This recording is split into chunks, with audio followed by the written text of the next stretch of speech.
Et les filles, on commence comme ça le temps que chacune se fasse servir. Donc la paracha de cette semaine, c'est la paracha de Korach. Donc t'es sur le groupe? Non, on te mettra. En général, à chaque fois, je mets le nom de la paracha avec les thèmes que je vais aborder. Et là, je sais pas si vous avez remarqué, mais quand j'ai envoyé le petit sondage, j'ai mis quelques questions. Mais après, quand je vous ai dit quelle date on allait le faire, j'ai mis un texte un peu plus précis.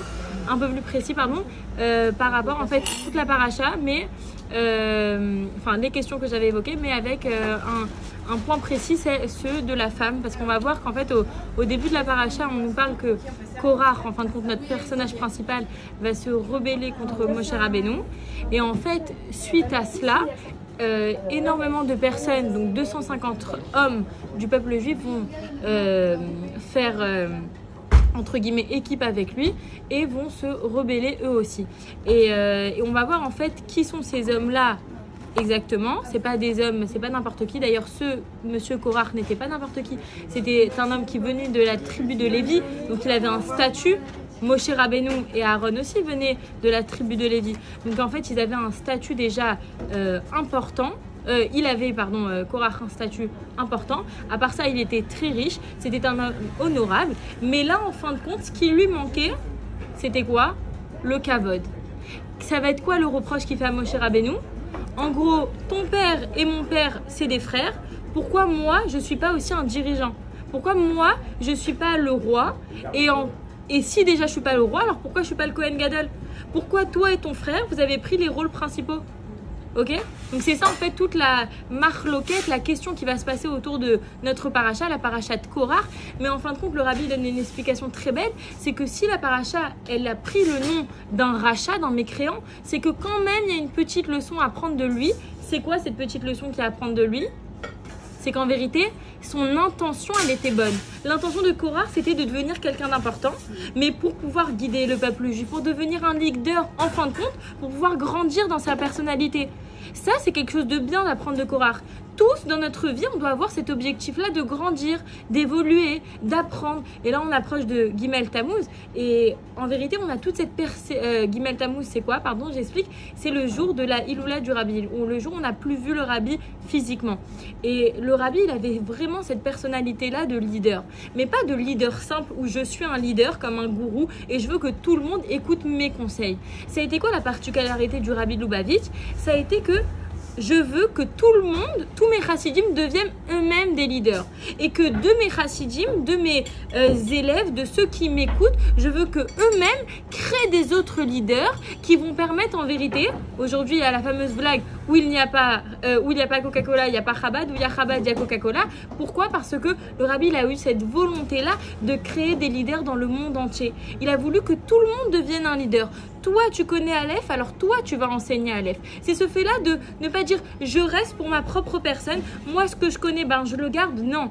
Si tu as le mérite d'apporter une copine à un cours, ça, c'est ton mérite. Ça, c'est votre mérite. Pourquoi? Parce que tu as été un leader sur ça.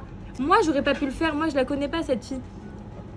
Donc ça, c'est votre mérite et ça, c'est notre mérite. C'est que j'ai des capacités, je les partage. Mais moi, je serai rien si vous venez pas et que vous amenez pas d'autres copines. Vous comprenez? En vérité, c'est ça, être un leader dans sa vie. C'est prendre les capacités qu'on a dans notre potentiel et l'utiliser à bon escient pour pouvoir faire grandir la communauté, pour pouvoir faire grandir la sagesse de la Torah, pour pouvoir faire grandir le Afatzat Mayanot, le fait que toutes les connaissances de la Torah soient connues au maximum de personnes. C'est ça, devenir un leader. Et donc l'idée profonde de Korach, elle était bonne. Mais ce qu'on va ici voir, c'est que la manière était négative. Le fait de dire non mais moi aussi j'aurais pu prendre ta place, ça c'était négatif. Exactement, ça vient de la jalousie. Très bien. C'était de la jalousie. Bref, en tout cas, tout ça, ça a été un peu une situation, on va le voir dans les mots du Passouk, qui ont fait baisser les bras, littéralement dans les mots du Passouk, on voit que Moshe, il a baissé les bras. Il a dit, mais c'est pas possible. Déjà, on a la faute du veau d'or. Ok, il y a quelques parachutes, on a vu quoi? La faute du veau d'or. Après la faute du veau d'or, on a la faute des Meraglim. Après la faute des Meraglim, pardon, avant ça, il y a les Bnei Israël qui se plaignent de ne pas avoir de viande. L'épisode de la caille, vous savez qu'Hachem il a envoyé, il n'y avait que la manne. Vous vous rappelez des cours? On avait parlé qu'il n'y avait que la manne et ils ont dit non, nous maintenant on veut manger un peu de viande. Et après ça, il y a la faute des explorateurs, les explorateurs qui rentrent en Israël et qui disent oh non, la terre va nous engloutir. Et maintenant, encore, quatrième chose, Moshe Rabbeinu, on lui dit qu'il n'est pas à sa place. Donc ça fait beaucoup trop pour Moshe Rabbeinu. Et il va dire, il va toujours avec beaucoup d'empathie quand même pour les Bnei Israël. Il va quand même aller voir Akadosh Baruch Hu, il va dire non, tu vas pas punir tout le peuple pour seulement 250 hommes qui se sont rebellés et qui ont voulu. Et on va voir qu'il va encore faire preuve d'énormément de patience parce qu'il va dire à ces hommes-là, vous savez quoi, voulez-vous devenir des prêtres des Kohen Gadol, alors vous allez ramener des encens, au Beth Amikdash, au Mishkan, et on va voir si vos encens ils vont être acceptés. Aaron aussi va ramener ses encens au même moment, on va voir quels encens vont être acceptés. Et là, bien sûr, leurs encens à ces hommes-là qui ont voulu être prêtres n'ont pas été acceptés. Celui d'Aaron a été accepté. Et malheureusement, ils ont été brûlés avec leurs encens.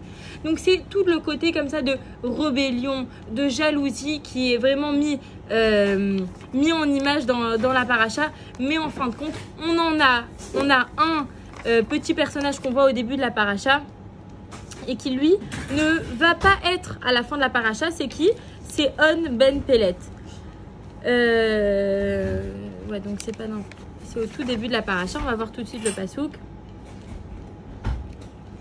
Vaikar, donc c'est vraiment le premier pasouk. On va voir Vaikar Korach, Ben Itzhar, Ben Kehat, Ben Levi, Vedatan Va'aviram. Ceux-là, ils sont toujours dans les bons plans. Ceux-là, Datan Va'aviram, c'est ceux qu'on avait parlé pendant la manne. Ils avaient sorti de la manne Shabbat pour dire ah, vous avez vu, la manne elle est tombée Shabbat. Ils sont toujours dans les bons plans. Bnei Elia, Ve'on Ben Pelet, Bnei Reuven. Donc là on voit On Ben Pelet et à la fin de la paracha on le voit plus. Pourquoi? Son histoire elle est extrêmement intéressante et je voulais mettre en lumière le côté des femmes. Donc comme je vous avais dit, c'est que On Ben Pelet, donc il était dans cette belle équipe qui voulait gagner Moshe Rabbeinu. Et voilà que au moment de la rébellion, c'est le moment on va dire d'attaquer, de venir pour parler à Moshe Rabbeinu. Et là, la femme de On, donc les femmes, l'importance des femmes, elle va voir son mari, elle va lui dire mais qu'est-ce que tu vas gagner? Qu'est-ce que tu vas gagner, que ce soit Korach le Kohen Gadol ou Moshe ou Aaron? Tu vas rien gagner, toi tu vas rester toujours le petit On à sa place. Donc entre guillemets, ça sert à rien d'aller. Son mari quand même, tout feu tout flamme, il voulait y aller. Donc qu'est-ce qu'elle va faire? Elle va lui donner du vin, elle va l'endormir et à ce moment-là, une fois qu'il va s'endormir, elle va prendre sa chevelure, elle va la découvrir, elle va s'asseoir au devant de sa tente et en fin de compte quand Korach et son armée d'hommes va venir devant sa tente, ils vont voir la femme de On Ben Pelet les cheveux découverts pour vous montrer un peu la grandeur de cette époque-là. Même malgré toutes les contestations qu'ils ont pu faire, toutes les fautes qu'ils ont pu faire, imaginez-vous qu'ils ont vu une femme avec les cheveux découverts, ils ont rebroussé chemin, ils ont baissé les yeux, ils ont rebroussé chemin. Et grâce à l'intelligence et la lucidité de la femme de On Ben Pelet, il va être protégé. Parce qu'en fin de compte, il ne va pas aller à cette révolte-là. Il ne va pas, ça va être quoi leur punition à Korach et à ses hommes? C'est qu'ils vont être engloutis par la terre, une punition qu'on n'aura jamais vue dans l'histoire. Ça c'est pour une partie des hommes, et l'autre partie des hommes qui ont voulu être des Kohanim, eux ils vont être comme ils ont voulu entre guillemets ils ont voulu servir Hachem dans les kétorettes, et on sait que des mauvaises kétorettes, on le voit dans Rashi, c'est très grave. D'ailleurs les fils de Aaron, c'est comme ça qu'ils sont niftar. C'est en donnant des kétorettes à Akadosh Baruch Hu qui n'étaient pas appréciés et qui n'étaient pas au bon moment, et ben eux-mêmes sont partis. Et ben ces hommes-là qui ont voulu eux aussi à leur tour offrir une offrande des encens qui n'était pas au bon moment, au bon endroit par la bonne personne, et ben malheureusement eux aussi vont périr à travers les encens qui ont été à travers le feu, quoi. Ok. Donc ça c'était en vérité pour avoir une petite idée globale de la paracha de Korach. La paracha de Korach, elle nous parle Donc comme on a vu, d'un homme qui s'est rebellé, d'un homme qui venait d'une bonne famille, d'une bonne tribu, qui avait tout pour plaire, qui avait de l'argent, qui avait des responsabilités. Parce que même la tribu de Lévi, vous savez, c'était quoi leur travail? Ils chantaient. Ils chantaient pour Akadosh Baruch Hu. Ils sonnaient de la trompette. Donc ils avaient, mais malheureusement, il n'a pas accepté quel était son travail. Et parfois dans notre vie, on a des moyens, on a des capacités, mais on est toujours là en train de regarder l'herbe des autres. Ah, t'as vu, lui? Ah, comment il a réussi à être PDG aujourd'hui? Ah, comment elle a réussi à obtenir ça? Comment elle a réussi à arriver à ce poste-là? Mais elle, son potentiel et sa personne, elle est déjà prise.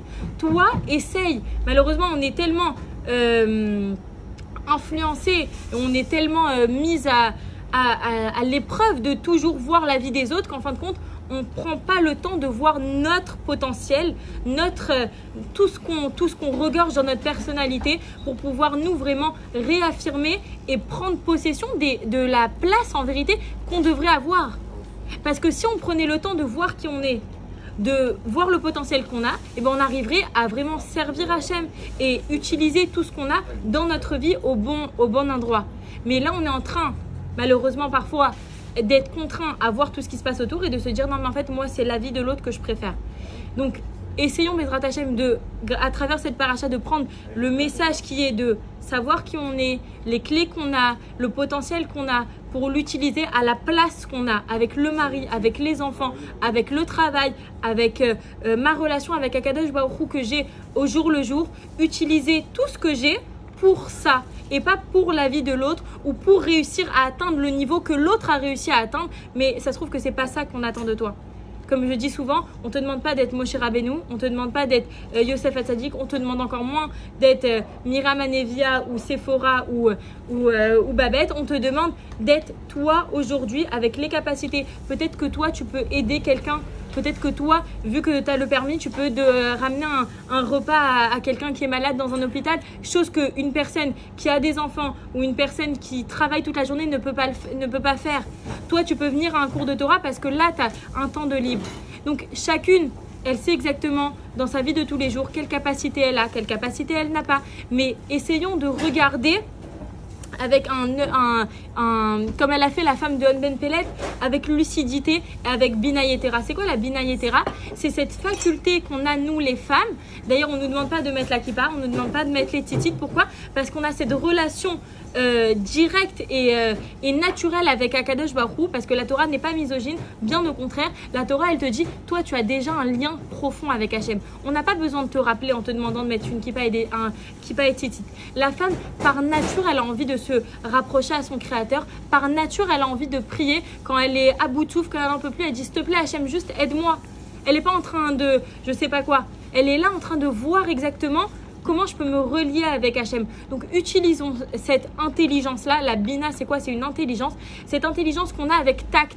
Comme quand on voit un visage d'une personne qui est mal. Nous, les femmes, on est très émotives. On a cette faculté-là émotionnelle qui est beaucoup plus prononcée que chez les hommes. Pourquoi? Parce que voilà, c'est ça la Bina Yetera. C'est sentir ce que l'autre ressent avant même qu'il nous le dise. Savoir que mon mari, là, il est dans une pente mauvaise. Mais je vais pas aller lui dire, oulala, non, je te retiens à la maison, je te ferme la porte à clé. Non. La femme de Ben Pellet, qu'est-ce qu'elle a fait? Elle a donné du vin, quelque chose qui est agréable pour les hommes. Elle a fait dormir, ça aussi c'est agréable pour les hommes. Après, elle s'est mise devant de sa tante, elle a vu que c'était un moyen, voilà, que c'était sûr qu'ils n'allaient pas rentrer dans sa tente si elle la voyait de façon découverte. Donc elle a fait preuve d'intelligence. Et nous, ça les femmes, c'est la clé qu'on a. On sait par un regard faire comprendre ce qu'on a en vérité à l'intérieur de notre tête, par une parole, par un câlin, par un mot doux, par offrir un cadeau, par quelque chose, on arrive à sortir des situations qui sont parfois vraiment compliquées et où on pourrait croire qu'il n'y a pas d'issue. Et ben, à nous de savoir et de se réintégrer à travers la paracha de Korach, qu'on est à notre place, qu'on a cette Bina Yetera, qu'on a cette force intérieure de savoir comment réagir et que Bezrat Hachem, on puisse avoir le mérite de faire tout ce qui est dans notre possible autour de nous avec ce qu'on a, nos enfants, nos maris, nos conjoints, etc., notre travail, etc., pour Bezrat Hachem réparer, avancer et mériter Bezrat Hachem, ma chère Bekarom Mamash. Shabbat Shalom.